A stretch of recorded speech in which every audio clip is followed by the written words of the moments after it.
వేదవతి ప్రేమతో బయట మాట్లాడుతూ నీ కారణంగా కూడా ఆయన మాటలు పడే అవమానం పడేలా పరిస్థితి రాకూడదు. ట్యూషన్ అంటూ డ్యాన్స్ స్కూల్ అంటూ బయటకు వెళ్ళి పనులు చేయను అని నాకు మాట ఇవ్వు అని వేదవతి చేయి చాపి ప్రేమని మాట అడుగుతుంది.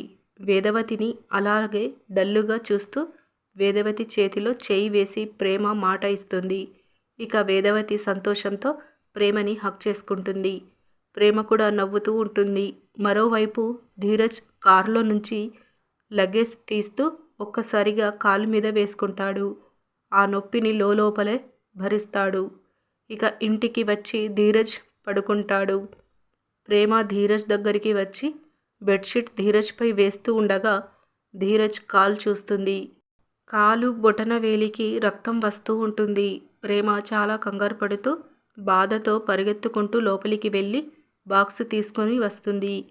ప్రేమ తన ఒడిలో ధీరజ్ కాలు పెట్టుకొని దెబ్బ తగిలిన వేలుకి మందు రాసి పట్టి కడుతుంది. ధీరజ్ నిద్రలోనే ఉంటాడు. పట్టి కట్టిన తర్వాత ప్రేమ ధీరజ్ పక్కనే కూర్చొని ఏడుస్తూ బాధపడుతూ ఉంటుంది. ఇలా మనకి చూపిస్తారు. ఇలాంటి డైలీ అప్డేట్స్ కోసం మన ఛానల్ సబ్స్క్రైబ్ చేసుకోండి. Thank you.